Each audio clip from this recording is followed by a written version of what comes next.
নামৰ এখন গাঁৱত এটা ল'ৰা আছিল। ল'ৰাজনে ঘৰত কাজিয়া লাগি আহি গাঁৱৰ এটা চুকত কান্দি আছিল। তেনেতে এটা সাপ জংঘলৰ পৰা ওলাই আহে। সাপটো কিছু দূৰ যোৱাৰ পিছত এটা ল'ৰা দেখে।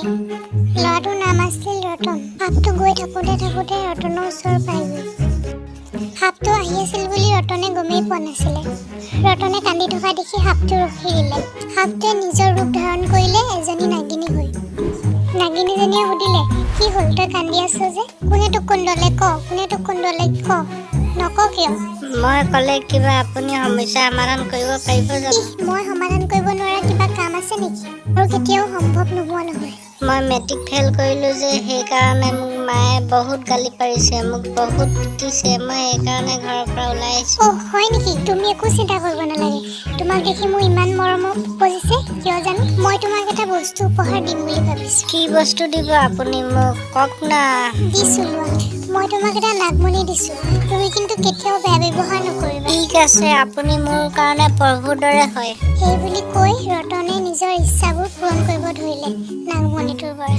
নাগমণিটোৱে কিন্তু প্ৰথমতে ৰতনৰ কথা একেবাৰে শুনা নাছিলে। ৰতনে কিন্তু হাৰ নামানি বহুত চেষ্টা কৰিলে। অৱশেষত ৰতনৰ কথা মতে নাগমণিয়ে ভোজন দিলে ৰতনক খাবৰ কাৰণে। খালি ৰতনক নাপাই ৰতনৰ মাক দেউতাকে দুইজনে তৰ্কাতৰ্কি লাগিব ধৰিলে। মোৰ ল'ৰা ক'ত গ'ল? তই কি কৰি আছিলি?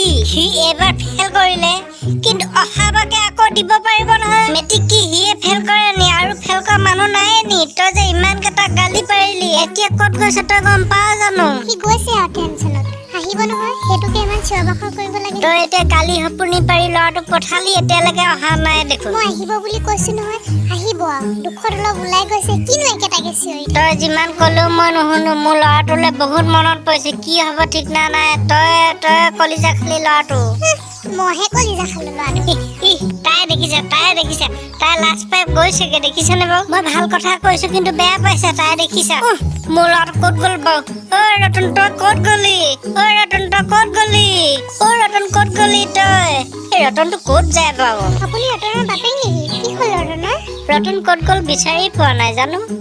ৰতনে নাগমণিটো পাই সুখী হৈ সি নিজান বনত থাকিবলৈ ল'লে। নিজান বনত ৰতন আৰু নাগমণিটো দেখি গাঁৱৰ মানুহ এগৰাকীয়ে আচৰিত হৈ যায়। মহিলাগৰাকীয়ে ভাবিলে, ই ইমান মূল্যৱান বস্তু ক'ত পালে? নিশ্চয় ই ডকাইত কৰিলে চাগে। মহিলাগৰাকীয়ে আন এগৰাকী গাঁৱৰ মহিলাক ৰতনৰ কথাখিনি বিৱৰি ক'লে। মানুহগৰাকীৰ কথা শুনি মহিলাগৰাকী ভাগৰি বহি গ'ল।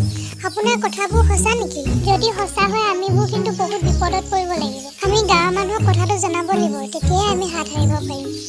ব'লা যাম। দুয়োগৰাকী মহিলাই ৰতনৰ কথাখিনি লৈ গাঁৱলৈ গ'ল। মহিলা দুগৰাকী গাঁৱলৈ গৈ থাকোঁতে বহুত চিন্তিত হৈ গৈ আছিল। মানুহ দুগৰাকী পিছে কিন্তু ৰতনো গৈ আছিল গাঁৱলৈ।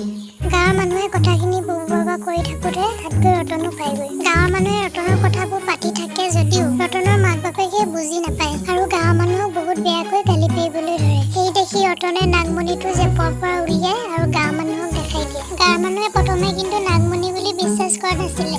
ৰতনেও নাগমণিটোৰ পৰা বহু সময় বস্তু বিচাৰিবলৈ চেষ্টা কৰিলে। বহু সময় চেষ্টা কৰি ৰতনে খাবৰ কাৰণে নাগমণিটোৰ পৰা অলপ খানা আনিলে। ৰতনৰ নাগমণি দেখি গাঁৱৰ বহুত মানুহ গোট খাবলৈ ধৰিলে। ৰতনে গাঁৱৰ মানুহ গোট খোৱা দেখি ৰতন গাঁও এৰি গুচি গ'ল। ৰতন যোৱা দেখি ৰতনৰ মাকো খঙত গুচি গ'ল। গাঁৱৰ মানুহবিলাকে হুলস্থুল কৰি থকা দেখি ৰতনৰ বাপেকে গাঁৱৰ মানুহবিলাকক মনে মনে থাকিবলৈ ক'লে। ৰতনৰ বাপেকে আৰু কয় যে আমাৰ ল'ৰা ৰতনে এটা নাগমণি পাইছে। এই নাগমণিটো আমি ঘৰত নাৰাখি গাঁৱৰ সম্পত্তি হিচাপে ৰাখিম। ৰতনৰ বাপেকৰ কথা শুনি গাঁৱৰ মানুহে ভয় দিলে। গাঁওখন এনেদৰে সুখে